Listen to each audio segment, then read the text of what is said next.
آپ کو انڈیا دشمن نظر آتا ہے، آپ کو امریکہ دشمن نظر آتا ہے، آپ کو فلانا دشمن نظر آتا ہے، آپ کو ڈھینگڑا دشمن نظر آتا ہے، وہ جس کو اللہ بتا رہا ہے سب سے بڑا دشمن ہے، اس کو کوئی اتنا سیریس دشمن ماننے کے لیے تیار نہیں ہے۔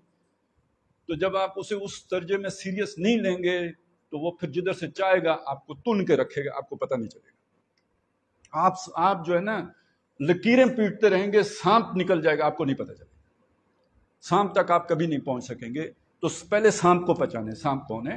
انسانیت کا۔ اب یہ میں مسلمان نہیں کر رہا ہوں، آدم کی اولاد کا، وہ ہندو ہو، سکھ ہو، پارسی ہو، یہودی ہو، عیسائی ہو، مسلمان ہو، اچھا وہ اس کی نیشنلزم جو بھی ہو، وہ پٹھان ہو، وہ پنجابی ہو، وہ سندھی ہو، وہ جرمن ہو، وہ یورپی ہو، وہ کہیں جو ہے نا اسکینڈینیوین ہو، جس نسل کا بھی ہو، اولاد آدم کا دشمن کون؟ دشمن نمبر 1 ازرو قرآن شیطان۔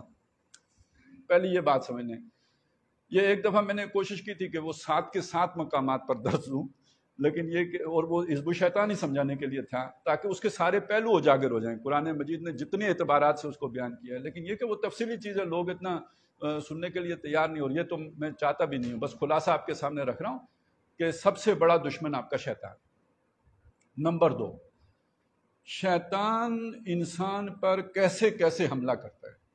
دیکھیے ایک چیز ہم جانتے، وہ غلط نہیں ہے، وہ صحیح ہے، کہ شیطان جو ہے نا انسان کے دل کے ساتھ تھوتھنی لگا کے رکھے، یہ حدیث میں آیا ہے۔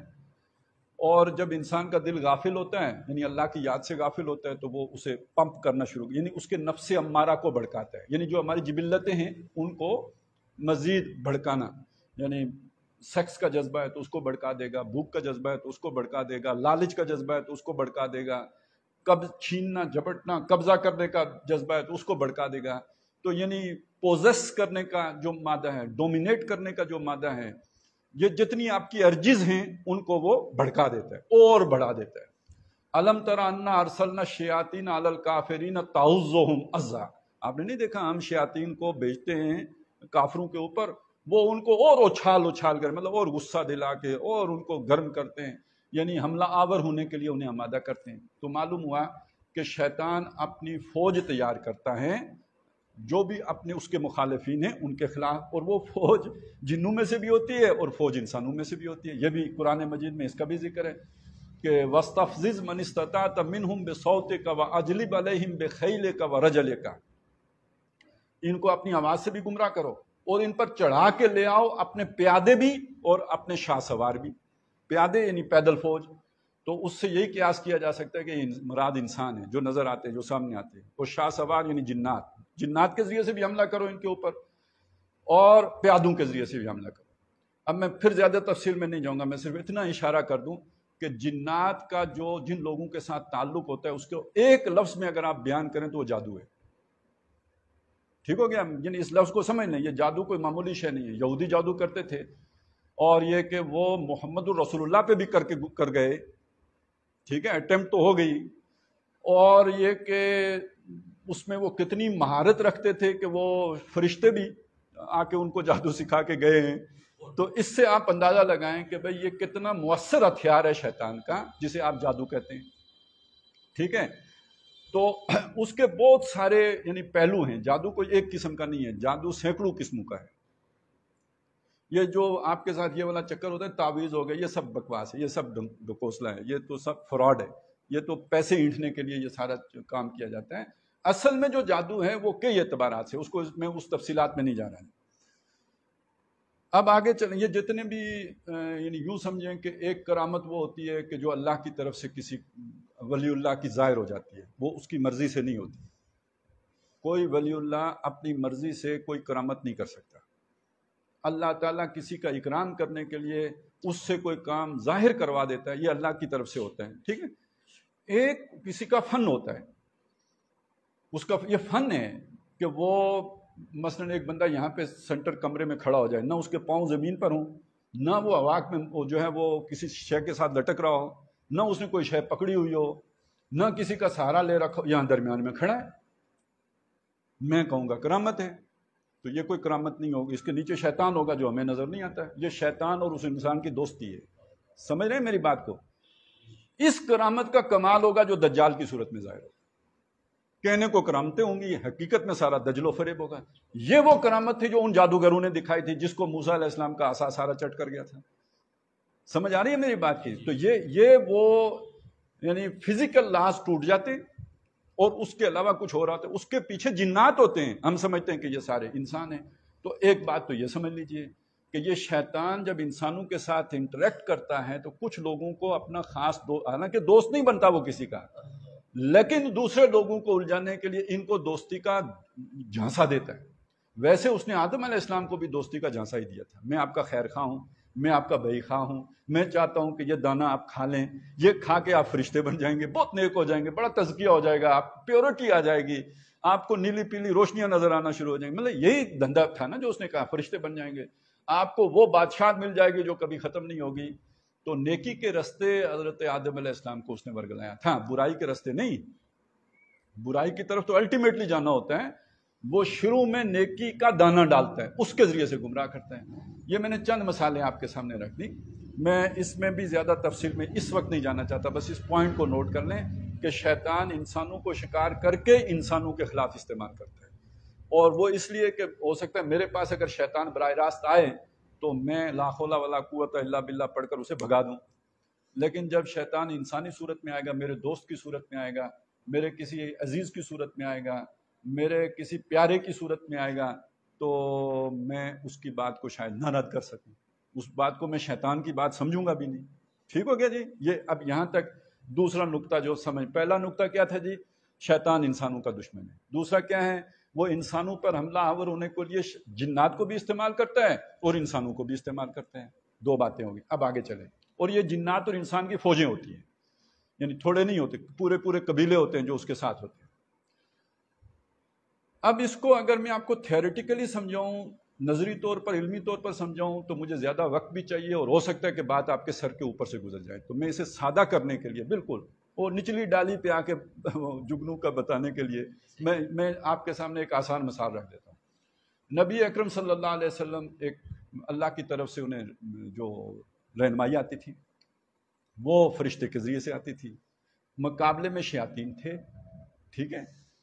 تو شیطان، اب میں یہ تو آپ کو پتہ ہے قرآن مجید میں کہ ابو جہل کے پاس شیطان آیا غزوہ بدر میں ایک قبیلے کے سردار کی صورت میں کہ میں اس قبیلے کا سردار ہوں، آپ کا ساتھی ہوں، مل کے لڑیں گے، کوئی پرواہ نہیں ہے، اور یہ ہوگا اور وہ ہوگا۔ تو مطلب یہ ہے کہ حضور کے مقابلے میں شیطان پوری طرح فوج کشی کرنے کے لیے تیار تھا نا۔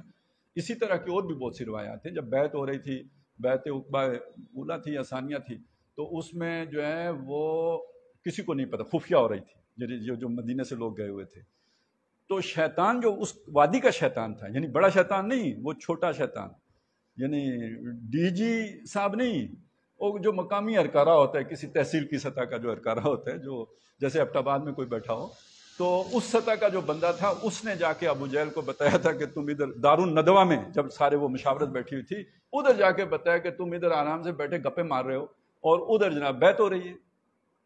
ٹھیک ہے، یہ بات آپ کو سمجھ آ گئی؟ تو اس کا مطلب یہ ہے کہ جو مشرکین مکہ تھے، جو کٹر مخالف تھے، ان مخالفین اور شیاطین کی آپس میں کمیونیکیشن تھی، انٹیلیجنس شیئرنگ ہو رہی تھی، وہ شیاطین آ کے ان کو بتا رہے تھے۔ میں کوئی آیت نہیں سنا رہا آپ کو، میں آپ کو واقعات سنا رہا ہوں، کیونکہ آیتیں سنا کے سمجھ نہیں آتی، حالانکہ وہ ہے یوخی بعض ملا بعض زخرف القول غرورا ان الشیاطین لا یوخون الی اولیاءہم لیجادلوکم، اور وَمَن یعش عن ذکر الرحمن نقیض لہ شیطانا فہو لہ قرین، اور وہ اسی طرح اور بھی بہت سا کہ قیضنا لہم القرناء، ہم ان کے لیے ایسے قرین مقرر کر دیتے ہیں جو ان کو اپنا آگا پیچھا سارا کچھ بڑا خوبصورت مزین کر کے دکھاتے ہیں۔ تو یہ بہت ساری آیات ہیں، کوئی ایک دو آیتیں نہیں ہیں، قرآن مجید کا ایک پورا مضمون ہے جس پہ سے لوگ یوں شوں کر کے گزر جاتے ہیں۔ اتنی تیز جو ہے نا کوئی بلٹ ٹرین نہیں چلتی جتنی تیز ان آیات سے ہمارے لوگ گزر جاتے ہیں، مطلب اس پر کوئی غور کرنے کے لیے تیار نہیں ہوتے۔ وَقَالُوا لَوْ كُنَّا نَسْمَعُ أَوْ نَعْقِلُ مَا كُنَّا فِي أَصْحَابِ السَّعِيرِ، تو اس پر غور ہی نہیں کرتے، وہ فار گرانٹیڈ۔ چلیں آگے چلیں، تو وہ یہ باتیں ہیں، یہ جو میں نے آپ کو بتایا، یعنی یہ قرآن مجید میں اس کے بالکل واضح، یعنی اشارے نہیں ہیں، نصیں بالکل قطعی صاف کھلی نصیں موجود ہیں، لیکن لوگ نہیں پرواہ کرتے اس کی۔ تو میں نے اس لیے آپ کو یہ واقعات سنا کے بات واضح کر دی، کیونکہ یہ بالکل ٹھوس بات ہوگی۔ آگے چلیں، اگلا نقطہ یہ ہے کہ اگر آپ اس چیز کو سمجھنا چاہتے ہیں، مختلف، یعنی یہ جو حزب الشیطان بنتی ہے، اس کا کمبینیشن کیا ہے، اس کی جیسے ہوتے ہیں نا وہ انگریڈینٹس ہوتے ہیں، آپ کوئی چیز بناتے ہیں، آپ حلوہ بناتے ہیں، آپ دودھ بناتے ہیں، آپ کوئی بھی شے بناتے ہیں، اس کے اجزاء ہوتے ہیں، وہ اجزاء ملا کے وہ شے بنتی ہے. تو یہ جو حزب الشیطان ہے اس کے اجزاء کیا ہیں، اگر آپ نے اس کو سمجھنا ہو تو نبی صلی اللہ علیہ وسلم کی سیرت کو سامنے رکھیں اور ان کے مخالفین کے کردار کو سامنے رکھیں، اس سے بات سمجھ میں آ جائے گی. اب میں آپ کے سامنے چند کردار رکھتا ہوں.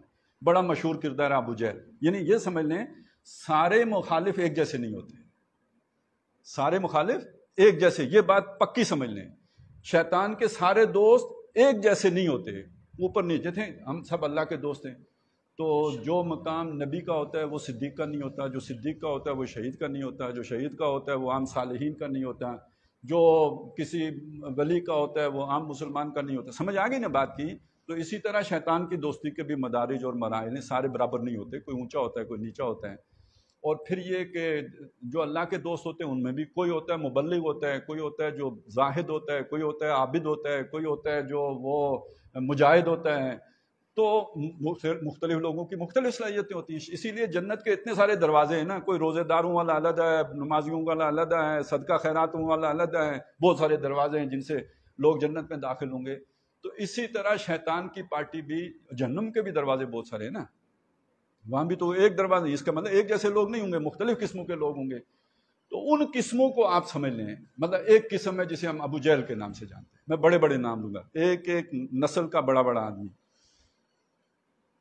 نسل نہیں کہ کیٹیگری کہہ لیں، ایک ایک کیٹیگری کا بڑا بڑا آدمی. ابو جہل ایک کریکٹر ہے، اور ابو جہل کے کریکٹر کے ساتھ آپ کیا سمجھیں گے؟ ایک ضدی، ہٹ درم، کٹر مخالف، کھلا مخالف، کوئی ایک خیر کی بات بھی ماننے کے لیے تیار نہیں. یہ اس کریکٹر کا نام ابو جہل ہے. اس کریکٹر کے اندر مخالفت، اناد، دشمنی کوٹ کوٹ کے بھری ہوئی ہے، لیکن اس میں دھوکہ دہی نہیں ہے.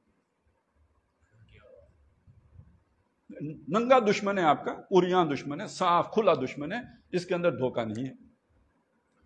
اچھا، اب اس کے نیچے ایک کریکٹر اور ہے، مطلب وہ میں بیان کر دیتا ہوں لیکن شاید آپ کو اچھا نہیں لگے گا. ابو لہب کا کریکٹر ہے، ایک بزدل، کم ہمت، لالچی، مفاد پرست انسان. ابو جہل کے مقابلے میں ایک نکھٹو ترین آدمی، لیکن چمکتا دھمکتا، گلومنگ فیس، چہرہ نورانی. ابو لہب، ٹھیک ہے نا، جس کے چہرے پہ گویا نور برس رہا ہے. ایک قبیلے کا سردار ہے، بڑی ساکھ کریڈیبلٹی رکھتا ہے. اندر سے کیا ہے؟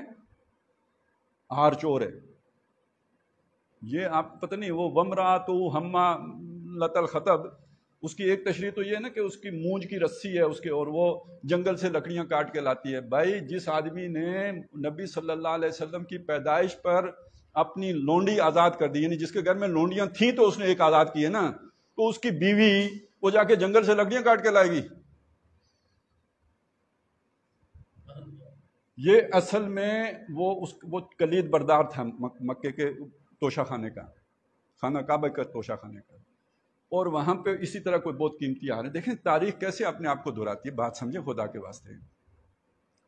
اس کے وہاں بھی آر آیا تھا اور وہ اس نے چرا لیا تھا، اور وہ تھا اس کے گلے میں، جسے کہا گیا کہ یہ اپنے گلے میں وہ ہار ڈالے ہیں. تو بہت قیمتی، لیکن اصل میں یہ مونج کی رسی کی طرح ہے جس میں ہم اسے پھر آخرت میں جو ہے نا گلا گھونٹیں گے اس کا. تو یہ ایک کردار، یہ انتہائی لالچی، انتہائی فریبی، اور یہ کہ بزدل، کم ہمت، یعنی کافروں کا منافق، کافروں کا منافق. ایک کردار اور ہے، ابو لہب پر بھی قرآن مجید بڑا مطلب یعنی بہت جل کے بات کی ہے اللہ تعالیٰ نے. تبت یدا ابی لہب وتب ما اغنی عنہ مالہ وما کسب سیصلی نارا ذات لہب وامرأتہ حمالۃ الحطب فی جیدہا حبل من مسد. یہ تو بڑا مطلب غضبناک انداز ہے. لیکن جو غضب آپ کو نظر آئے گا ولید بن مغیرہ پہ، وہ غضب کسی پر بھی نہیں. ایک جگہ پہ نہیں، یعنی میرا خیال ہے 3-4 جگہوں پہ ولید بن مغیرہ کا ذکر ہو، ہر جگہ ایک دم جیسے کوئی بھڑک نہیں اٹھتا، اس طرح اللہ تعالیٰ غضبناک ہو جاتا ہے. سورہ مدثر میں انہ فکر وقدر فقتل کیف قدر ثم قتل کیف قدر ثم عبس وبصر ثم نظر ثم عبس وبصر. مطلب یہ سارا کر کے، اور اس کے بعد فقال ان ھذا الا سحر یوسر، اور یہ سارا اس کا وہاں پہ ذکر آ گیا۔ سورہ قلم میں نون والقلم وما یسطرون، اس میں ولا تطع كل حلاف مہین ہماز مشاء بنمیم مناع للخیر معتد نسیم عتل بعد ذلک زنیم ان کان ذا مال وبنین اذا تتلی علیہ آیاتنا قال اساطیر الاولین ان ھذا الا سحر یوسر۔ تو اساطیر وہ آخری کنکلوژن ایک ہی ہے، لیکن پیچھے جو اللہ نے اسے سنائی ابو جہل کو تو نہیں سنائی، بلکہ اگر آپ اس نظر سے قرآن مجید پڑھیں گے تو ابو جہل پر اظہار تعسف ہے، افسوس کا اظہار کیا گیا کہ یہ ایمان لے آتا تو کتنا اچھا ہوتا۔ یعنی اگر حضور نے دعا مانگی تھی دو عمروں میں سے ایک دے دے تو مطلب دونوں کوالٹی میں ایک ہی تھے نا۔ ابو لہب آ بھی جاتا تو کیا کرتا، وہ عبداللہ ابن ابی ہی ہوتا، اور ولید بن مغیرہ آ جاتا ہے، وہ کیا شخص تھی، اب اس کے سمجھیں۔ مال و دولت بھی بہت تھا، بہت امیر کبیر آدمی تھا، یعنی وہ مکے کا قارون سمجھیں اسے، اور صاحب حیثیت بھی بہت تھا۔ کوئی طبقہ نہیں تھا جس میں اس کا انفلوئنس نہ ہو، ہر جگہ پہ اس کے اثرات، یعنی وہ جیسے بڑا چودھری ہوتا ہے، وہ بڑا اثر و رسوخ والا چودھری تھا، یعنی ابو جہل سے بھی ایک اعتبار سے اس کی جو ہے نا اثر و رسوخ زیادہ تھا۔ اس کا معاملہ کیا تھا؟ اس کا معاملہ یہ تھا کہ وہ نبی صلی اللہ علیہ وسلم کا اس طرح کی مخالفت نہیں کرتا تھا جیسے ابو جہل مخالفت کرتا ہے، اس طرح کی بھی مخالفت نہیں کرتا تھا جیسے ابو لہب کرتا ہے۔ وہ کیا کرتا تھا؟ اسے کہو شاعر ہے، وہ کہتا نہیں شاعر نہیں ہے۔ اسے کہو کاہن ہے، وہ کہتا نہیں کاہن ایسے نہیں ہوتے، یہ بالکل کاہن نہیں ہے۔ اب اس کا نتیجہ کیا نکلے گا؟ اس کا نتیجہ یہ نکلے گا جو سادہ لو بندہ اس کے پاس جائے گا وہ سمجھ لے گا کہ یہ انصاف پسند آدمی ہے۔ ٹھیک ہو گیا؟ جب وہ اپنے ٹرانس میں لے لے گا اپنا اس نے اپنا آپ ظاہر کر دیا کہ میں تو بڑی غیر جانبدارانہ رائے رکھتا ہوں، یہ سارے کہتے ہیں شاعر ہیں، میں مانتا ہوں شاعر نہیں ہے، یہ سارے کہتے ہیں یہ کاہن ہے، میں کہتا ہوں کاہن نہیں ہے۔ اس کے بعد کہتے ہیں یہ پرانا جادو ہے جو چلا آ رہا ہے، اب مجھے بتائیں وہ بندہ پکڑ لے گا یا نہیں پکڑ لے گا؟ سمجھ آئیے بات کی؟ نہیں سمجھ آئی؟ وہ شخص کے جو آدھی بات قبول کر کے پھر انکار کرے، یہ بڑا دشمن ہے، یہ بڑا دشمن، یہ ابو جہل سے بڑا دشمن ہے۔ اس لیے اللہ تعالیٰ اس پر زیادہ غصہ ہو رہے ہیں کہ یہ بندوں کو زیادہ خراب کرنے ہوں۔ جو مخالف ہیں اس کی سنے گا کون؟ ابو جہل کی کون سنے گا؟ ٹھیک ہے نا؟ ابو لہب جو لالچی گھٹیا انسان، اس کی کون مانے گا؟ اس کا تو کوئی کریڈیبلٹی نہیں ہے۔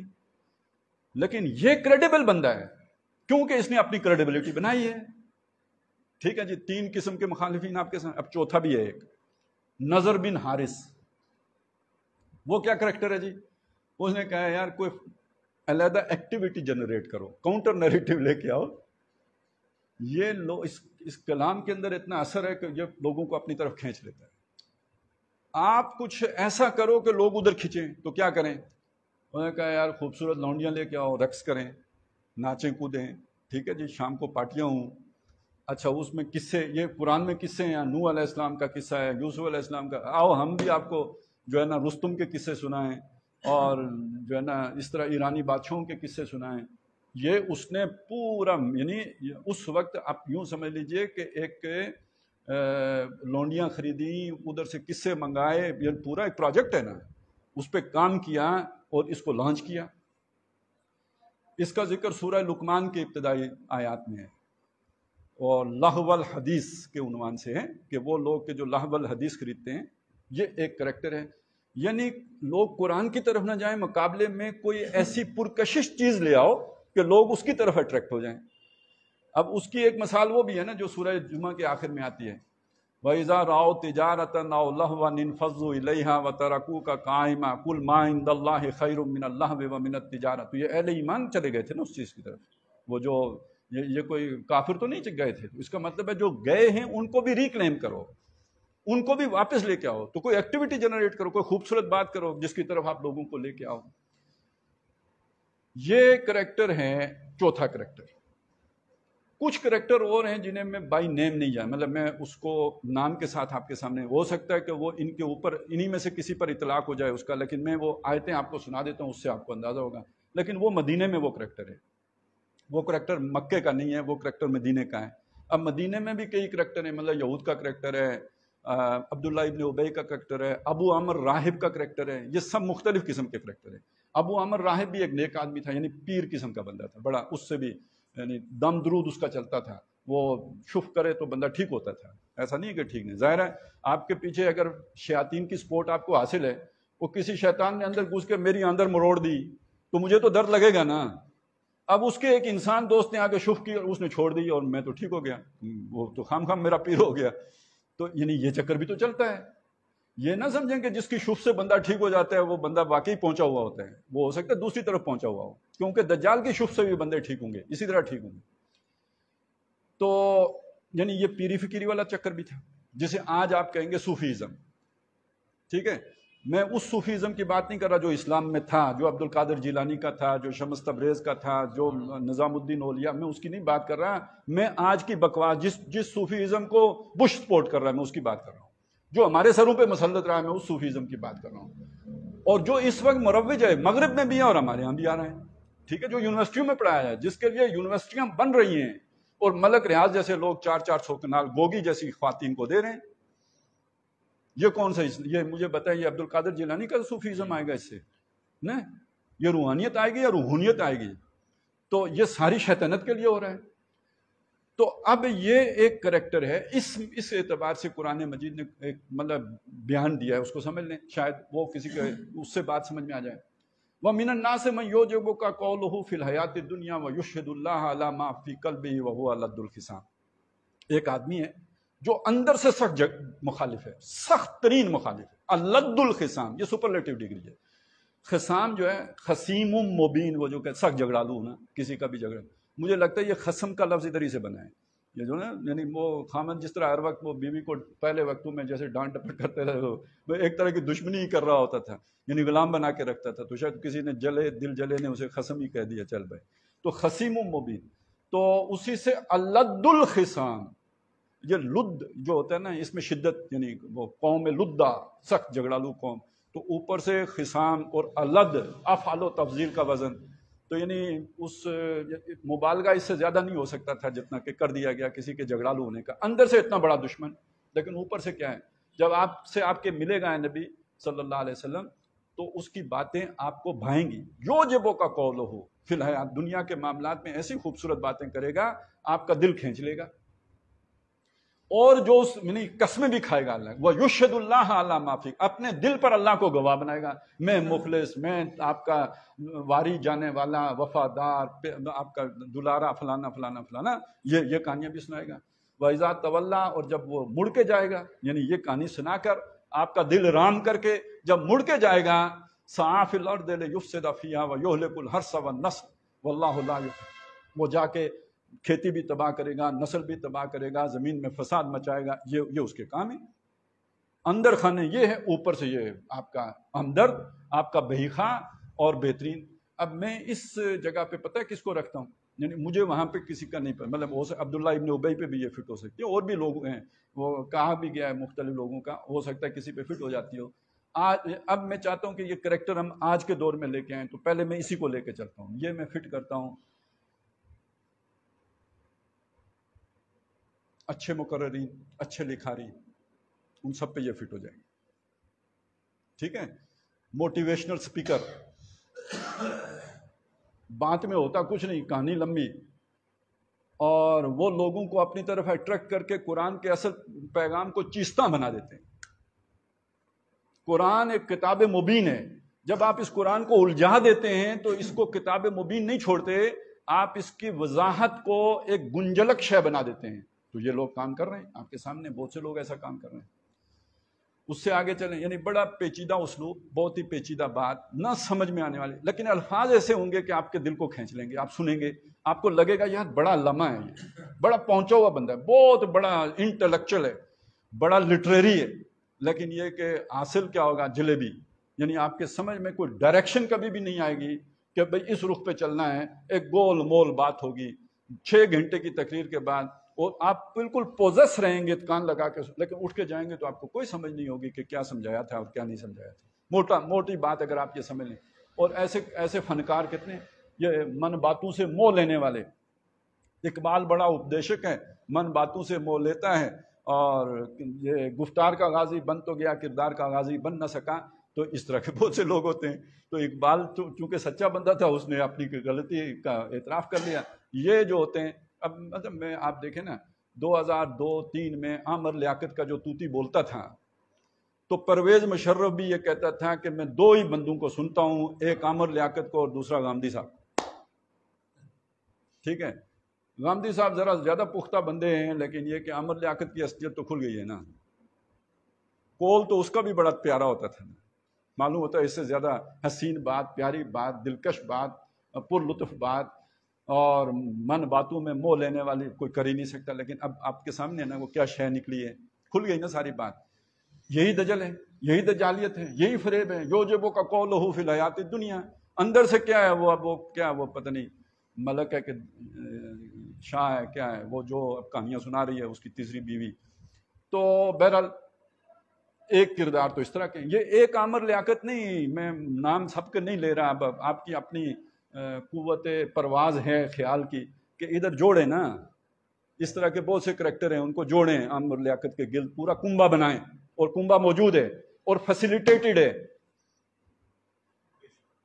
ٹھیک ہے, اس کو فنڈز ملتے ہیں اور ان کو پروموشن ملتی ہے, وہ ان کو میڈیا میں جگہ ملتی ہے, پرائم ٹائم ملتا ہے. ٹھیک, آگے چلیں. ابو جہل کے کردار میں آپ مودی کو رکھ لیں, ابو جہل کے کردار میں بش کو رکھ لیں, اگر آپ اسرائیل کو رکھ لیں, جس کو مرضی رکھ لیں, لیکن ادھر ان کو تو پرے کریں نا, چھوڑیں ان سے. ہمیں کیا, ابو جہل تو سامنے ہے, کام ہی ختم. اب آ جائیں ولید بن مغیرہ پہ. ولید بن مغیرہ کیا جی, ولید بن مغیرہ ایک مالدار آدمی ہے اور وہ کوئی بات آپ کی بھی مانتا ہے لیکن ساتھ ہی آپ کا وقوع بھی ٹھپ دیتا ہے. یہ جتنے بھی اس طرح کے دانشور ہیں نا, اب میں وہ عامر لیاقت والا کریکٹر اور ہے, یہ اور کریکٹر بیان کر رہا ہوں, جن کا فیس مسلمانی والا ہے ان کی ذاتی زندگی مسلمانوں والی نہیں ہے. جوانی ان کی کوئی اور کرتوتوں میں گزری ہے, نوکریاں انہوں نے ساری زندگی شیطانوں کی ہیں, آج بھی انہی کی پینشن لے کے وہ جو ہے نا وہ اپنا عیاشیوں کے سامان کر رہے ہیں. لیکن ہمارے سامنے بڑے وہ مسلمان جیسے کہ وہ نہیں شاعر تو نہیں ہے, نہیں کاہن تو نہیں ہے, نہیں اسلام تو بڑا مغربی نظام سے بڑا اچھا نظام ہے, لیکن خود اپنی زندگی میں ہو سکتا ہے نماز روزہ بھی نہ ہو. ان جن کو ہم کہتے ہیں اسلام پسندے, اسلام پسند تو ہیں, اسلام پرست نہیں ہیں. تو یہ بھی پورا ایک طبقہ ہے. اور ان کو بھی مطلب میں کسی کا نام نہیں لینا چاہتا, لیکن آپ اگر سمجھدار ہیں تو آپ سمجھ سکتے ہیں کہ یہ پورا گروہ کون سا ہے. ان کو بھی ٹی وی پہ بھی جگہ ملتی ہے, ان کو بھی پلیٹ فارم مہیا ہوتے ہیں, انہیں اخبارات میں بھی جگہ ملتی ہے, اور یہ آپ کے پاس اپنی بات پہنچانے کا ان کے لیے ہر سہولت ان کو بھی فیسیلیٹیٹ کیا جاتا ہے کہ ان کی باتیں بھی آپ تک پہنچیں. اب آ جائیں جناب ابو لہب والے کردار پر اور نضر بن حارث والے کردار پر. جو لوگ اپنا ضمیر بیچ کے ہر طرح سے, یعنی انہیں کوئی پرواہ نہیں ہوتی, ہر مطلب بیوی بھی داؤ پہ لگا دیتے ہیں, ان کو تو ابو لہب کی جگہ پہ رکھ لیں. جو ترقی کرنے کے لیے بیویاں بھی استعمال کر لیتے ہیں, انہیں ابو لہب کی جگہ پہ رکھیں. ٹھیک ہو گیا. اب آ جائیں نضر بن حارث. نضر بن حارث نے کیا کیا تھا جی, کھیل, گانا بجانا, تو اب وہ ساری چیزیں انڈسٹری بن چکی ہیں. تمام فلم انڈسٹری, تمام ڈرامہ ہیں, تمام اداکاریاں, ٹھیک ہے, یہ فنکار, یہ جو فنکار ہیں یا صداکار ہیں, ان کو تو جوڑ لینا نضر بن حارث کی لونڈیاں اور غلاموں کے ساتھ. انہی کے ساتھ جوڑیں سپورٹ انڈسٹری کو بھی.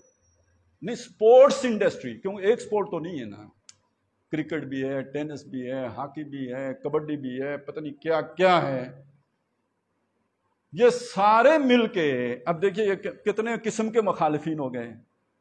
اس کے ساتھ اب آپ کچھ چیزوں کو جوڑیں. عرب بھی یہ سارے تھے, پیشہ ان کا کیا تھا جی, ویسے تو لوٹ مار بھی کرتے, ڈاکہ زنیاں بھی کرتے تھے, تجارت بھی کرتے تھے.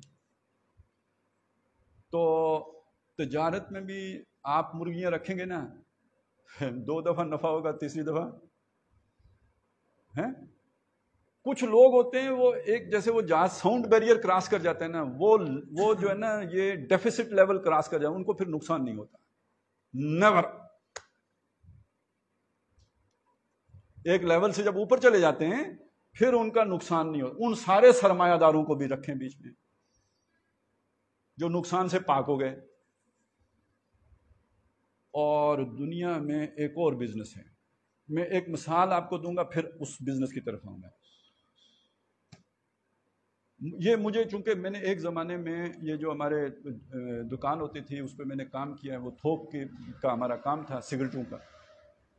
اس زمانے میں سگریٹ ملتے تھے پرمٹ پہ، ہر کسی کو نہیں ملتے تھے، جس کے پاس پرمٹ ہوتا تھا پرمٹ پہ ملتے تھے، اور باقاعدہ وہ کارڈ جیسے راشن کارڈ ہوتا تھا ایسے کارڈ ہوتا تھا، اور کمپنیاں ہوتی تھی جن سے جا کے لے کے آنے ہوتے تھے۔ تو اسی زمانے میں یعنی میری سامنے یہ ہوا کہ 2 نمبر سگریٹ آنا شروع ہوا۔ میں گولڈ لیف ہے، تو اگر وہ جو ہے نا آپ کو ملتا ہے، پتہ نہیں آج کل کیا ریٹ ہوگا، یوں سمجھ لیں 100 روپے کی اگر اس وقت 10 ڈبیاں ملتی تھی، تو یہ والا جو 2 نمبر آتا تھا یہ 60 روپے کا مل جاتا تھا، اور اس کی کوئی راشن بندی بھی نہیں تھی، یہ تو کھلا مل جاتا تھا۔ ہم دکان پنڈی جائیں آپ، وہ ننکاری بازار میں، وہاں سے آپ کو مل جائے گا، آپ لے کے آ جائیں۔ اور ادھر اب ایک آدمی نے 100 روپے کا اگر وہ 10 ڈبیاں خرید کے 12 روپے کی ایک ڈبی بیچی ہے تو وہ 120 روپے اس نے 20 روپے کمائے، اور جس نے 60 روپے کا لایا اس نے 60 روپے کما لیے۔ تو وہ کیوں نہیں وہ 60 روپے والا لے کے آئے گا؟ یہ کرتے کرتے کرتے یوں آج کل تو زیادہ وہی بکتے ہیں، ہر زیادہ بکنے والا سگریٹ جو ہے اس کا 2 نمبر سگریٹ مارکیٹ میں موجود ہے۔ شروع میں ہم نے سمجھا کہ یار یہ فاٹا میں بنتا ہے، کرتے کرتے کرتے کبھی سمجھ نہیں آئی یار یہ 2 نمبر سگریٹ کدھر سے آتا ہے، اتنے بالکل ویسا ہی ہوتا ہے۔ اب میں آپ کو بتاؤں وہ کدھر سے آتا ہے، اب مجھے پتہ لگ گیا ہے وہ کہیں اور سے نہیں آتا۔ جس جگہ پہ 1 نمبر بنتا ہے وہیں پہ 2 نمبر بھی بنتا ہے، اور ان کی کوالٹی میں بھی کوئی بہت بڑا فرق نہیں ہوتا، ایک ہی فیکٹری بناتی ہے۔ جو وہ ٹیکس کے تھرو باقاعدہ رجسٹرڈ ہو کے نکلتے ہیں تو وہ 1 نمبر ہوتا ہے، اور جو بغیر ٹیکس کے گیٹ سے باہر ہو جاتے ہیں ملا کے وہ 2 نمبر ہوتے ہیں۔ ٹھیک ہو گیا جی، سمجھ آ گئی بات کی؟ لیکن آگے جا کے مسئلہ بن جاتا ہے جب یہ ساری منی جو ہے، یہ ساری منی وہ ادھر آگے تو مسئلہ نہیں ہے، ادھر پیچھے جو جمع ہوئی ہے 60 روپے فیکٹری میں تو آ گئے ہیں، آپ کے رجسٹر میں شو نہیں ہو سکتے، سمجھ گئے؟ یہ ساری بلیک منی ہو گئی۔ یہ کون سی منی ہو گئی؟ بلیک۔ اب اس کو وائٹ کرنے کے لیے منی لانڈرنگ ہے۔ سمجھ آ گئی بات کی؟ یہ ایک بات میں نے آپ کو بتائی۔ دوسری، ہر ڈرائیور جانتا ہے افغانستان سمندر کے ساتھ نہیں لگتا، افغانستان میں چیزیں ڈیوٹی فری آتی ہیں، ہمارے ہاں جو بھی چیز آتی ہے اس پہ ڈیوٹی لگتی ہے۔ اس کا اندازہ آپ اس سے لگائیں کہ جو ہمارے ہاں 12 لاکھ کی گاڑی ہوگی وہی نئی نویلی گاڑی افغانستان میں 3 لاکھ کی مل جاتی تھی، پرانی، مجھے اب کے ریٹوں کا نہیں پتا، بہت پرانی بات بتا رہا ہوں، یعنی یہ باقی ساری ڈیوٹی ہے نا، 9 لاکھ روپیہ ڈیوٹی ہے جو آپ کو دینی پڑے، کسٹم ڈیوٹی ہے جو بھی ہے۔ اب جو مال بھی آیا وہ کنٹینر میں تو آیا افغانستان کے لیے، کراچی پورٹ پہ اترا، گیا، اور پرلی طرف گیا یا نہیں گیا، اکثر جاتا ہے، بعضوں کا نہیں بھی جاتا ہے، وہ اتر گیا، پہلے لنڈی کوتل اترتا تھا، پھر وہ آپ کو پتہ ہے ایک باڑہ بنا، پھر ایک اور باڑہ بنا، ٹھیک ہے نا، وہ اس کو پتہ نہیں کچھ اور کہتے تھے، باڑہ نہیں کہتے تھے، کارخانہ بازار بنا۔ تو یہ 3 کا تو مجھے پتہ ہے، لنڈی کوتل سے بھی پہلے اگر کچھ تھا تو اس کا مجھے نہیں پتہ۔ یہ جگہ ہوتی تھی جہاں سے جا کے لوگ پھر وہ چیزیں خرید کے لاتے تھے۔ اچھا، اب تو وہ باڑہ پنڈی میں بھی بن گئے، ٹھیک ہے۔ اب یہ جتنا بھی یہ والی منی ہے، اچھا یہ تو میں نے آپ کو بہت ہلکی سی بات بتائی ہے نا، یہ تو صرف مثال دے کے سمجھا رہا ہوں، سگریٹ کی مثال دے کر، اور یہ چیزیں آپ کو معلوم ہیں۔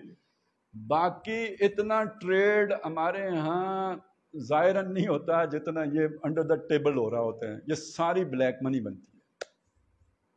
ایک دفعہ آج سے 15-20 سال پہلے کی بات ہے، BBC کی ایک رپورٹ تھی یار کہ پاکستان میں کبھی سونا نہیں نکلا، لیکن پاکستان میں اتنا سونا آتا کدھر سے ہے؟ اب کوئی سمجھ آئی؟ پاکستان اصل میں یوں سمجھ لیجئے کہ وہ ایک سلک روٹ تو ہوتا تھا نا، جو یہ بنا رہے ہیں کیا، سی پیک، لیکن سمگلنگ کا یہ جنکشن ہے، پوری دنیا میں جو سمگلنگ ہو رہی ہوتی ہے نا، یہ ساری جو چائنا میں جا رہی ہے، آ رہی ہے، افغانستان ہے، انڈیا ہے، یہ ایک وقت میں ساری پاکستان کے تھرو ہی جا رہی ہوتی ہے۔ آپ سوچتے ہیں ہمیں لوٹ کے کھا گئے، کھسوٹ کے کھا، اصل مسئلہ کیا ہوتا ہے؟ بول کوئی نہیں سکتا، بولے کیسے بیچارہ؟ اصل میں یہ ساری جو منی کوئی ایان علی لے کے جا رہی ہوتی ہے، اور کوئی وہ چپراسی مقصود کے پاس آ رہی ہوتی ہے، اور کیا ہوتا ہے، یہ ساری یہ بلیک منی یہ والی ہوتی ہے، ٹھیک ہے؟ یہ ٹیکس بچانے کے چکر میں ہوتے ہیں، کوئی اس طرح کوئی کک بیکس بھی ہوں گی لیکن وہ بہت تھوڑا ہے، اصل تو بڑی شے یہ ہے۔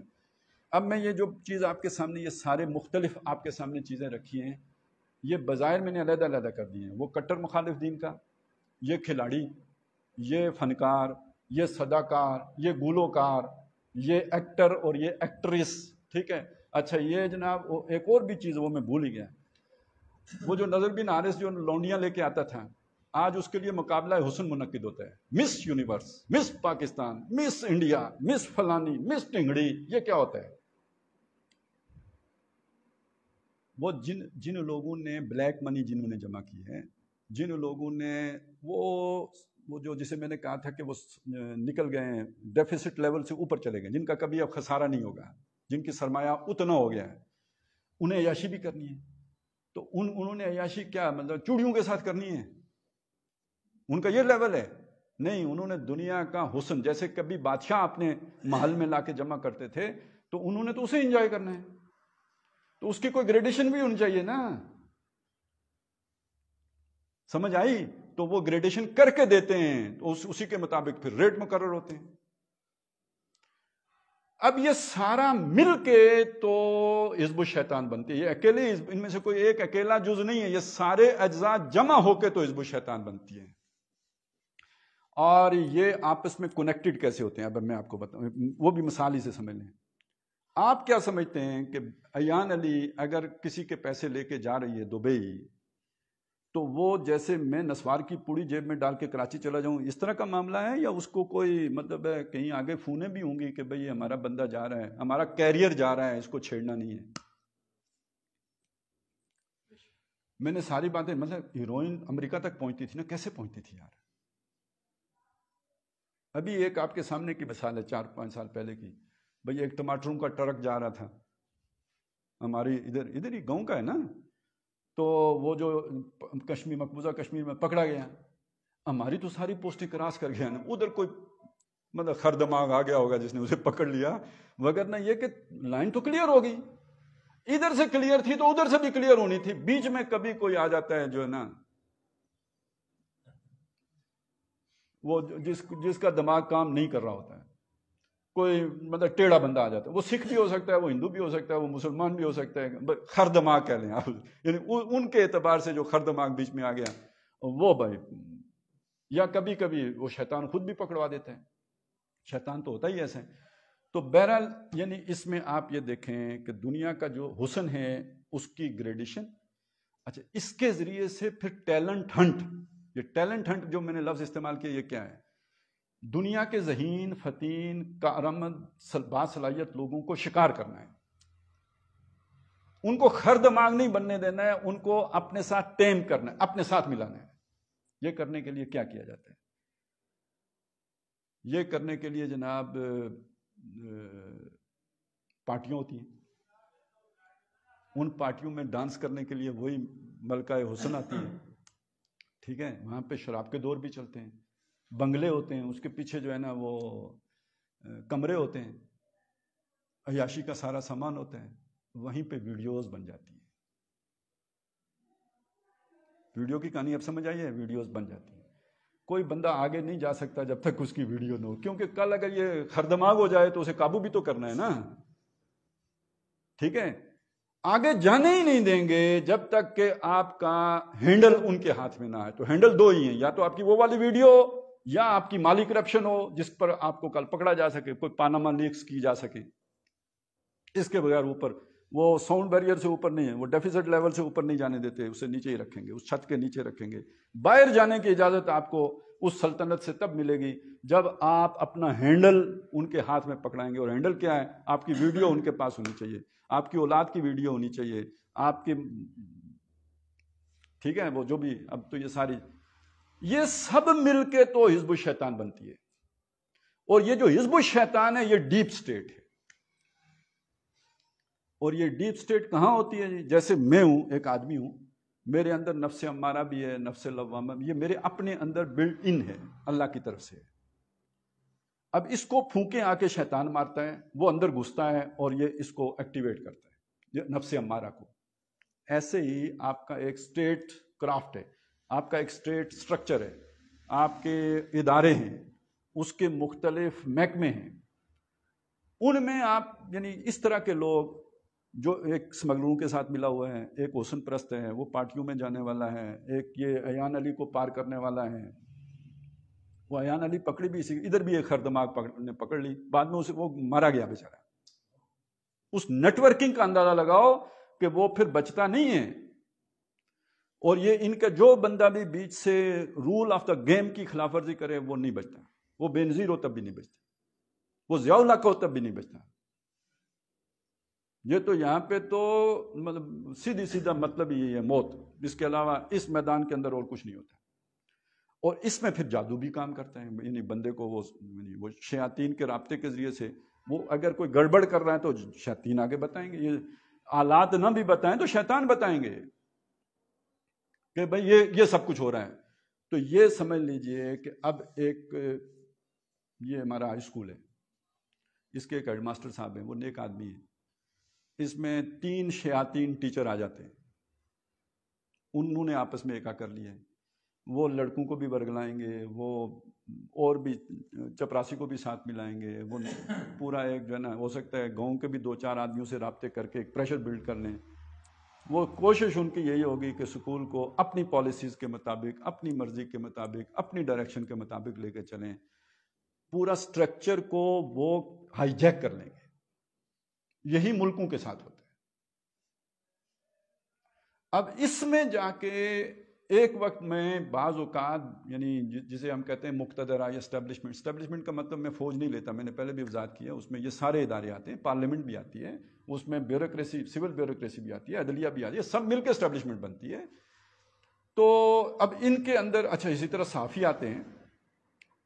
وہ یوجب القول والے میں تو صحافی بھی آئیں گے نا، ان کی باتیں یعنی ظاہر چکنی چپڑی باتیں تو وہی کرتے ہیں. حاشرین تو سارے وہی ہیں، ایک موقف پہ جمع کرنے والے تو وہی ہیں، بیانیہ تشکیل دینے والے تو یہ، بیانیہ تشکیل دینے کے بعد اسے پہنچانے والے، ابلاغ کرنے والے سارے صحافی ہیں.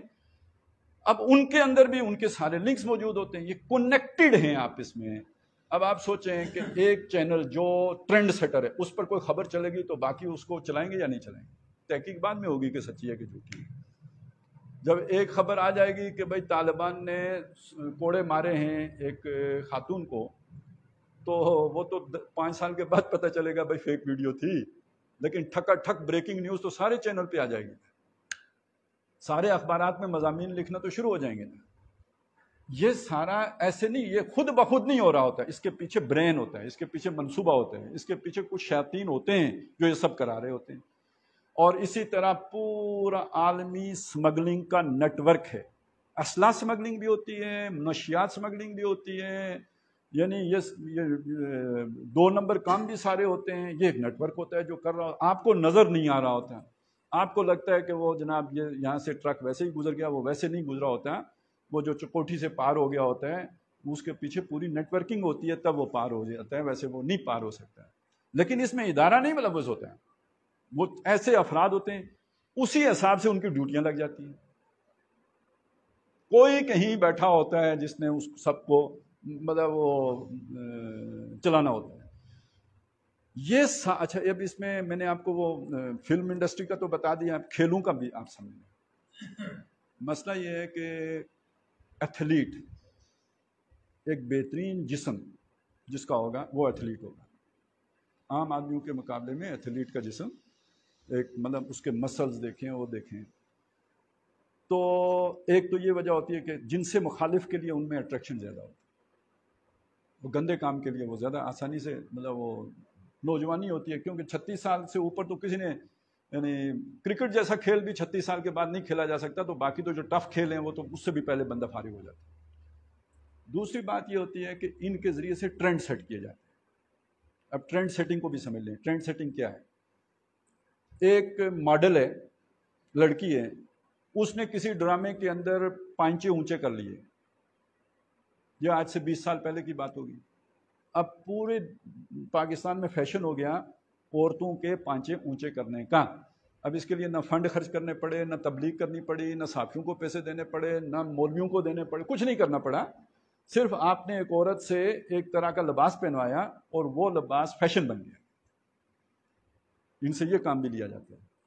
اسی طرح کھلاڑی ہیں، وہ بھی ٹرینڈ سیٹر بن جاتے ہیں۔ اب شاہد آفریدی اگر جس طرح کا لباس پہنے گا تو کیوں نہیں باقی اس طرح کا لباس پہنیں گے؟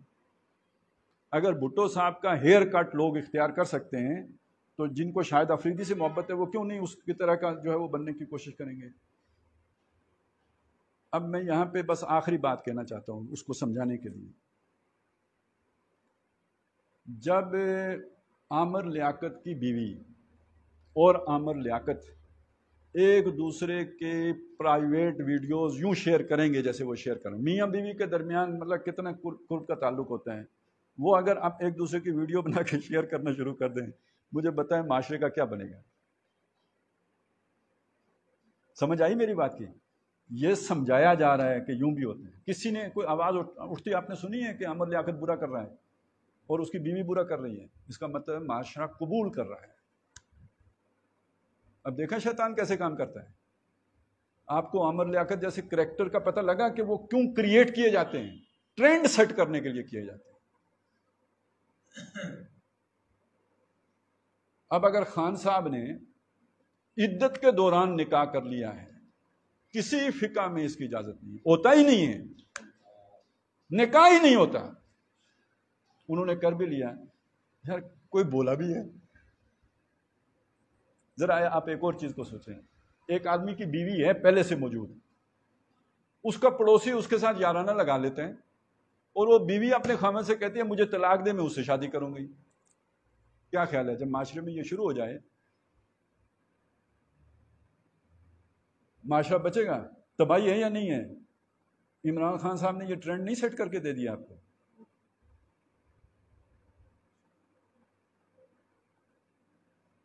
کر دیا نا؟ ابھی تو اور باتیں کھلیں گی تو پتہ ہی نہیں کیا، یعنی ابھی پتہ نہیں، یعنی جو بات کم از کم میں نے دیکھی ہے، پتہ نہیں صحیح ہے یا غلط ہے، ان کی کاغذات اس بیگم صاحبہ کے ابھی بھی سابق خاوند کے نام پر، شناختی کارڈ پر ابھی بھی سابق خاوند کا نام لکھا ہوا ہے۔ جو عمرہ کرنے گئے تھے وہ سابق خاوند کو محرم بنا کے ساتھ لے کے گئے تھے۔ FBR میں جو آخری بھی ریٹرن داخل ہوئے ہیں پچھلے سال کے، اس میں بھی خاتون کے نام کے ساتھ سابق خاوند کا نام لکھا ہوا ہے۔ ایک عورت بیوی کسی اور کی ہے، قانونی رہ کسی اور کے ساتھ رہی ہے، نکاح تو ہوا ہی نہیں ہے، میں نے آپ کو بتایا عدت کے اندر ہوتا ہی نہیں۔ جن مفتی صاحب نے پڑھایا انہوں نے بھی کہہ دیا، مفتی سعید صاحب، یہ 17 میل والے 76 والے۔ تو مجھے اب آپ یہ بتائیں، معاشرے میں اگر اس چیز کو معاشرہ پی جاتا ہے، اس چیز پر معاشرہ ریئیکٹ نہیں کرتا ہے، اس پر کوئی نہیں بولتا ہے، تو ایک خاموش تبلیغ ہوگی یا نہیں ہوگی؟ پھر کہتے ہیں جی مولویوں کا واعظ کیسے بے اثر ہو؟ بھائی شیطان نے پورے اپنے وہ کریٹ کیے ہیں ماڈل، اور ان سے وہ ایک ایسا کام کروا دیتا ہے کہ سارے مولوی مل کے اس کا اثر نہیں ظاہر کر سکتے۔ تو معاشرے میں تو یہ والا کام چل رہا ہے۔ اب اس میں اگلی بات یہ ہے کہ یہی جو ڈیپ سٹیٹ ہے، یہ جب کسی ملک کو تباہ کرنے پہ آتی ہے تو یہ تمام ایکٹر ایکٹیو ہو جاتے ہیں۔ کون سے ایکٹر؟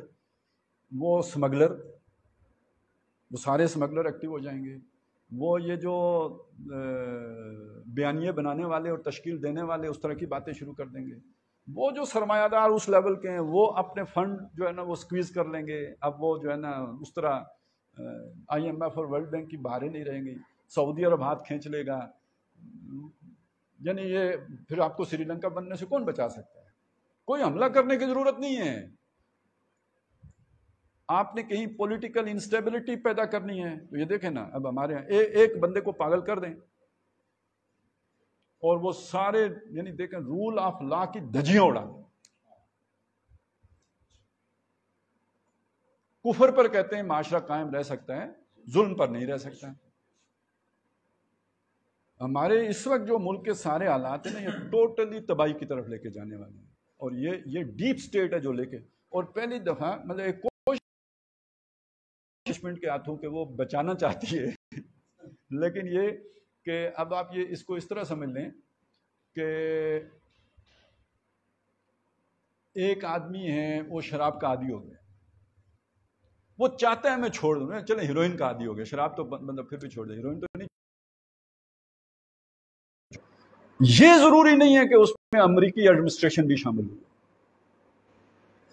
اس میں بش شامل ہو، بش کی جماعت شامل ہو یا بش کی حکومت شامل ہو، یہ ضروری نہیں ہے، لیکن یہ کہ بہرحال بڑے بڑے لوگ اس میں شامل تھے تب جا کے وہ ہوا ہے، وگرنہ وہ نہیں، اس وقت وہ پوری طرح پاکستان کے اوپر حملہ آور ہے اور اس پورے نظام کو۔ اب دیکھیں ملک یہ اسپیشل ہے اللہ کا، ہماری اس میں کوئی وہ نہیں ہے طاقت کہ جس طرح شکنجہ کسا گیا ہے یہ ملک بچے، اس کے بچنے کا بظاہر اب کوئی امکان نظر نہیں آتا، لیکن یہ کہ وہ ایک دیوار تھی نا جو خضر سیدھی کر رہا ہوتا ہے، جیسے اللہ کا منصوبہ تھا کہ یوسف مصر پہنچ جائے، شیطان کا منصوبہ تھا یوسف قتل کیا جائے، اس نے بھائیوں کو بھڑکا دیا، انہوں نے جا کے قتل کرنے کی کوئی، ایک بھائی بیچ میں سے بولا، اس نے کہا قتل کرنے کے بجائے کنویں میں ڈال دو، وہ سب کا اتفاق ہو گیا، اب شیطان کا منصوبہ ناکام ہو گیا، وہ کنواں ہے، تو اس سے ہمیں امید ہے ایک واحد سہارا یہ کہ وہ کوئی بہتری کی صورت پیدا کر لے، لوگوں کو ہوش آ جائیں، نہیں تو بس ٹھیک ہے، اب تو مطلب صرف یہ پھر پاکستان کا خاتمہ نہیں ہوگا، یہ پورے بر عظیم پاک و ہند سے مسلمانوں کی ایسی کی تیسی پھرے، ہندوستان کے حالات دیکھ رہے ہیں، وہ تو تلے ہوئے ہیں وہاں سے مسلمانوں کی نسل کشی پر، یہ اب ویسٹ میں لوگ اس کی جو ہے نا وہ پیشن گوئیاں کر رہے ہیں کہ بھائی ایتھنک کلینزنگ ہونے والی ہے مسلمانوں کی، یہاں پہ جینوسائیڈ ہونے والا ہے، اور یہ اگر ہماری بھی سارا کچھ ٹھپ ہو گیا تو پھر ہمیں چھوڑیں گے۔ تو بہرحال وہ جو ہم پچھلے ہمارے وہ تھے نا سارا کہ قرآن سے جڑو، یہی سارا ہے، یہی بچت ہے، تو اصل میں مسئلہ یہ سمجھ لیں، میری اپنی ایک سوچ ہے آپ کے سامنے رکھ دیتا ہوں، میں نے اس سے پہلے یہ بات نہیں کی ہے، آپ کے سامنے نہیں کی ہے، ایک ہی دفعہ کسی اور جگہ پہ کی ہے، وہ یہ ہے کہ میرا ماننا یہ ہے کہ شیطانوں کے مقابلے میں آپ کا محافظ اللہ تعالیٰ فرشتوں کو بناتا ہے، اور یہ قرآن مجید کی یوں سمجھ لیں، اب میں یہ نہیں کہہ سکتا کہ ہر حرف پر یا ہر لفظ پر یا ہر آیت پر، یہ سمجھ لیں کہ ایک فرشتہ سمجھ لیں جو متعین ہے، جب آپ اس کو حرز جاں بناتے ہیں، آپ اس کا وظیفہ کرتے ہیں، آپ اس قرآن کو اپنا وظیفہ بنا لیتے ہیں، تو یہ یعنی آپ سوچیں نا اگر 6000 سے زائد آیات ہیں تو کتنی بڑے لشکر آپ کی حفاظت پر کھڑا ہو گیا، ٹھیک ہے نا، آیت الکرسی ہے نا، شیطان سے بچاتی ہے یا نہیں بچاتی، تو ایک آیت الکرسی تو نہیں ہے نا، بھئی یہ سمجھ لیں ہماری حفاظت ہر قسم، شیاطین جن، شیاطین انس، ان سب سے حفاظت کا ذریعہ اللہ کی کتاب ہے، تو وَاعْتَصِمُوا بِحَبْلِ اللَّهِ جَمِيعًا، تو یہ تو بچت کا راستہ ہے، بچاؤ کا واحد راستہ اللہ کی کتاب سے جڑ جانا، باقی یہ ایک نقشہ ہے جو آپ کے سامنے میں رکھنا چاہ رہا، صرف آپ کے لیے نہیں تھا، اور بھی بہت سے لوگوں کا سوال تھا، تو میں نے کہا چلیں یہ چیز ذرا کھول کے نزدیک آ کے تو کر دی جائے، اب دیکھیں بندر مانتے ہیں یا کھاتے ہیں، جو بھی ہوگا وہ بعد میں دیکھی جائے گی۔ اقول قولی ھذا واستغفر اللہ لی ولکم ولسائر المسلمین والمسلمات۔